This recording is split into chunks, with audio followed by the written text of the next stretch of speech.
Hi, this is Dennis with Second Chance Tackle, doing our pandemic projects again. And those of you that watch my channel know I take on all comers, and this one came into the shop today. This is a Hurricane Mako. I believe it's a 50 size reel, and came in with a rod that needed a repair. And while we were at it, we decided we're going to go ahead and just clean this one up, lubricate it. For those of you that have one of these, we'll show you how to service it. For those of you that may be thinking of buying this one, then you'll see how it's made. So this is the Mako 55A. It's a Hurricane reel made in China. And let's just get started as I normally do by removing the external parts, and by thanking our first responders and emergency personnel and essential personnel for all they're doing during the pandemic to keep us safe. Really do appreciate all of your efforts and putting your life on the line every day in support of those around you. So thank you very much, and we appreciate it beyond words. All right, this has got a lot of dust on it and shore kind of dirt, so I'm just going to use a general cleaner. It's a degreaser, it's Purple Power, and that'll help just take that stuff right off. Some folks ask about ultrasonic cleaners. I kind of shy away from them with reels that have the decals. I just don't like the effect on them. Sometimes the paint and the like will dull. I will use it, but something like this that's decaled, it's going to just have a chance of ripping it off.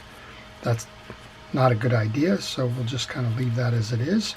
We'll come back and service these drags in just a moment, or at the end of the main body cleaning and lubrication, but I like to kind of leave that for last. So if you're wondering about the drag setup in this one, just bear with me. Okay, you'll notice a couple of things while I'm doing this.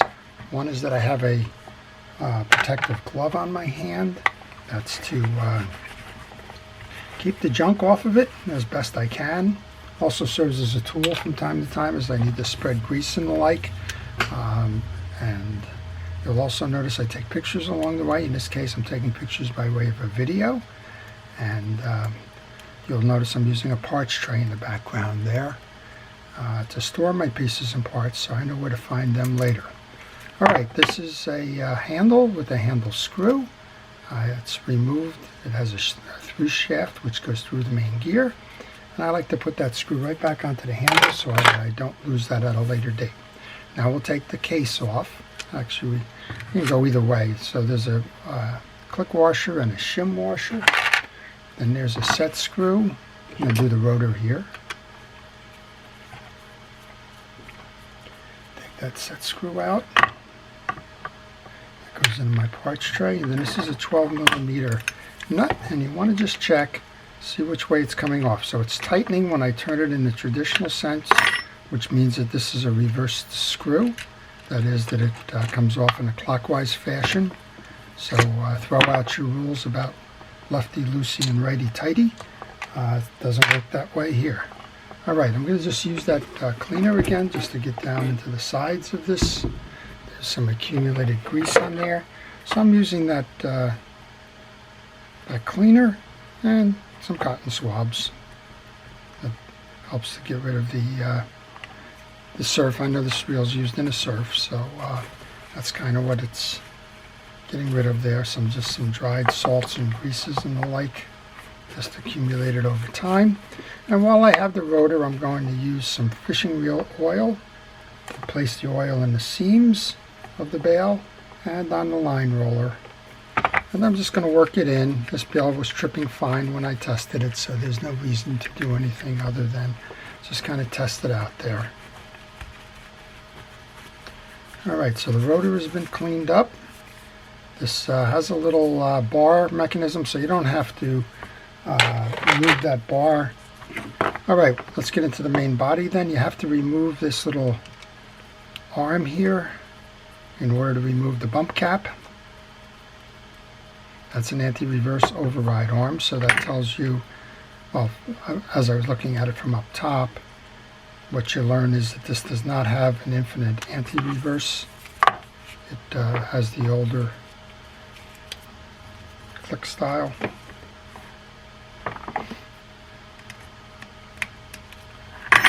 just want to lift that up, and then I'm just going to seat this screw back into that little hole there. Just, it's backwards, but I'm just going to put it there so I know where to find that later. Now I can remove the bump guard. There's a screw here. That bump guard is called a bump guard because it has a takes an impact and doesn't shatter the case. So it takes the tension off of that. And they usually hide a screw under here, so it's another reason why you have to remove this. There's a small screw there. Yep, they hid one underneath there. So just like I did with the other, I'm going to put that small screw into that bump guard. Now I have 4 screws that are on the case. Looks like they can come out either with a Phillips head or a straight bladed screwdriver. What I'm going to do is I'm going to lay these on the table to make sure they're all the same size. If they're not the same size, then I'm going to note which one has the short or the long screw in it.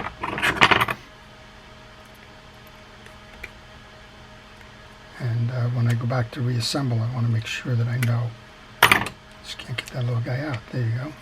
Well, 2 are the same. Let's go down here. If there's any one that'll be short, it'll be the one under the bump guard. That's the 3rd. And let's see if the 4th one is the same or not. There's a chance that they're all the same. Okay, all 4 of those are the same. I'm going to leave them on the table because I'm not going to spend a lot of time in and out here. I'm just going to remove this side plate now.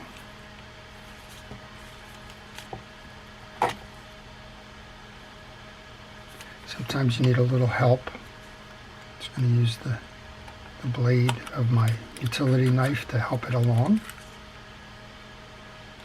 Be careful, you don't want to scar the case or anything. You just need an assist. And as I kind of figured out, this reel would be very dry, and it's pretty much dry. So we have a single ball bearing reel with plastic bushings on it, and I'm going to just move this crosswind block down to the bottom so that I can remove the axle shaft. There's a little bit of grease in here.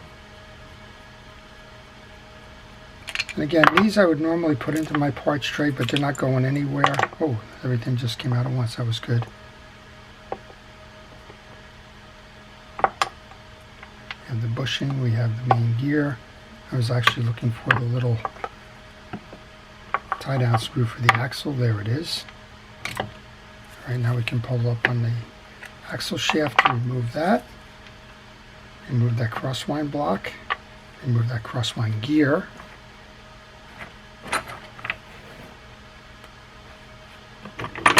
I have too many tools on my table at the moment. Okay, and then up top here we have kind of a funky old eccentric sort of a setup here. This removes by pulling up. Just like that. I'm going to lay that on the table.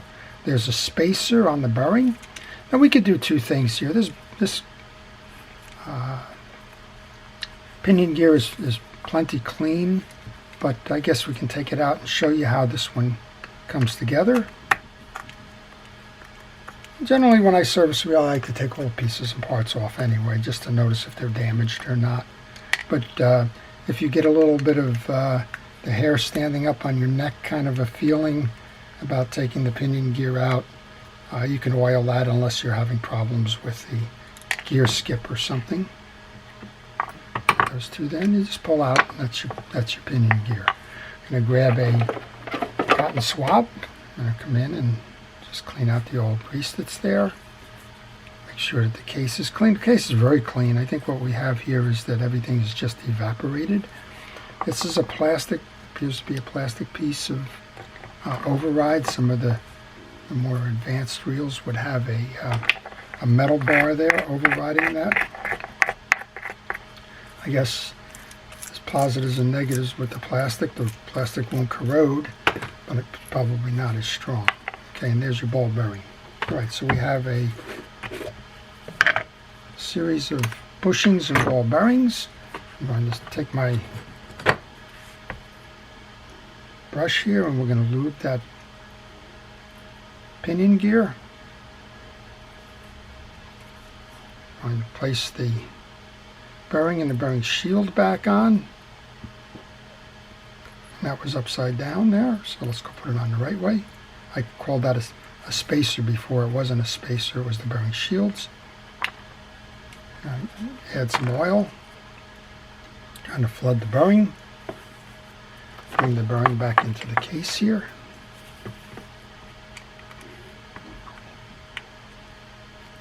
And we can grab our two tie-down screws here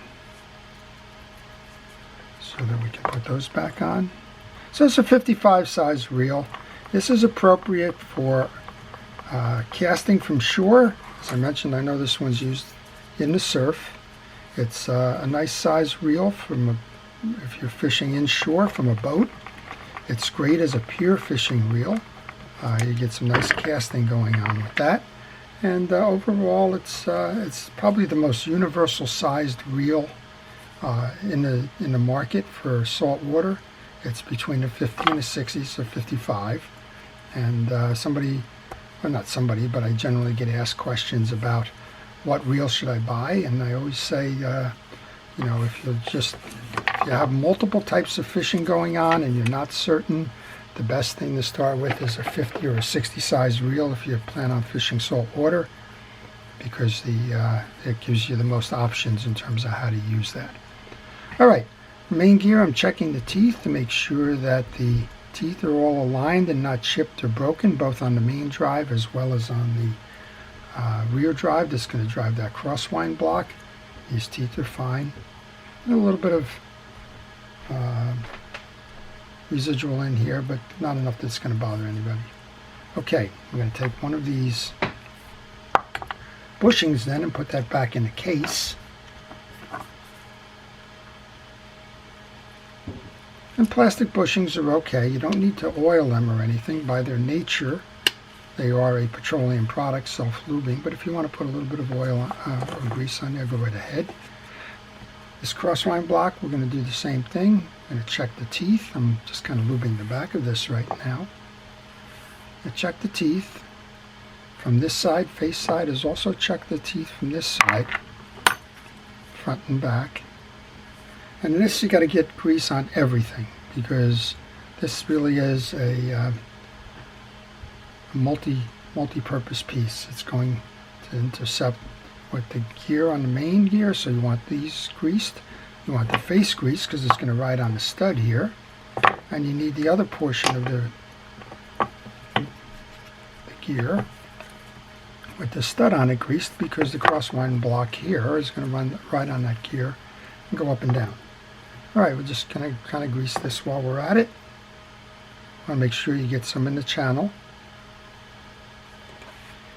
And then we can kind of put this back together. That rides on the channel. You noticed I left it low because that's the point you're going to need to get the axle into it.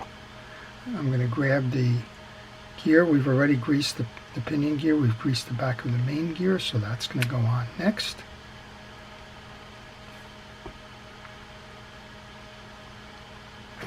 Just looking for my little pick.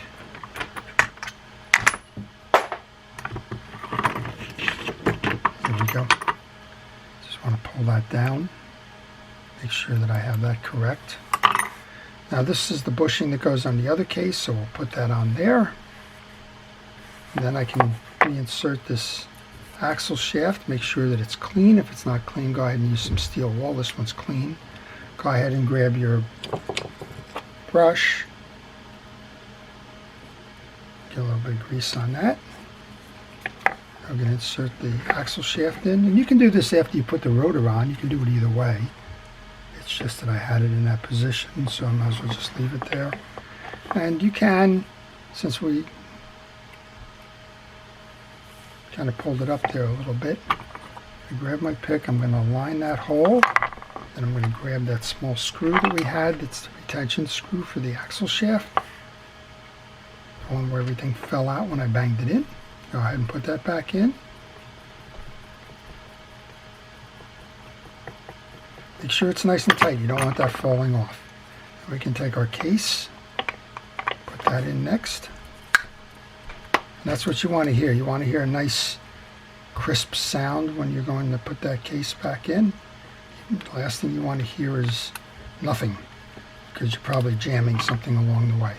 I just put the 4 screws in. I'm going to tighten these in kind of a cross pattern. I'm going to go top corner, bottom side.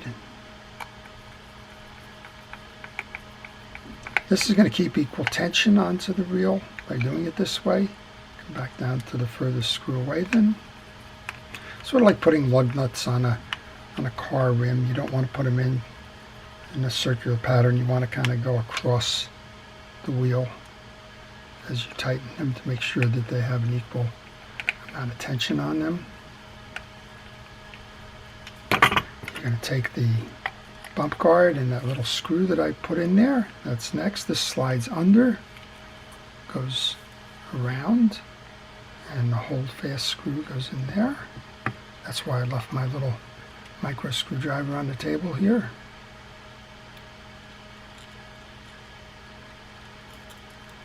I'll just use that.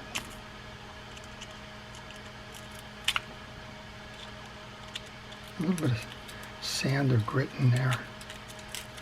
And then I'm just going to turn it by hand before I go any further, because if I have a problem now, you want to correct it before you go and put the rest of this reel back together. Alright, we have that little override arm. Let's go ahead and get that on the reel. And I can start putting some of these tools away. There we go. Now we can check to make sure that this is working properly.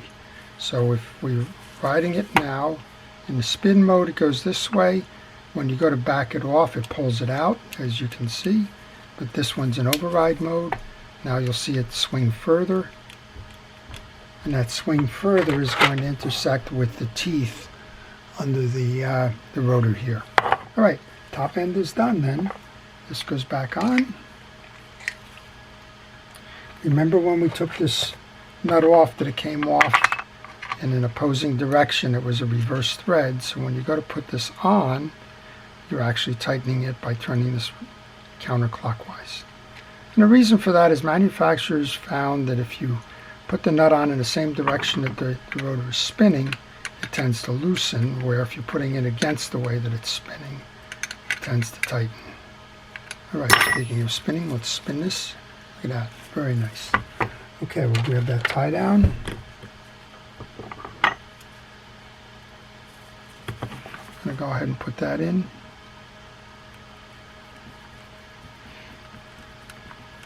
We'll take care of that spool. We'll give it a final test drive and we'll make sure everything's good. We want to check the drag washers in this, and while I look at my parts tray, we might as well just go ahead and put the handle in. And this handle was set up for the left side, so we'll put it back there. It's got a collapsible handle. If you need be for storage, you can take that down.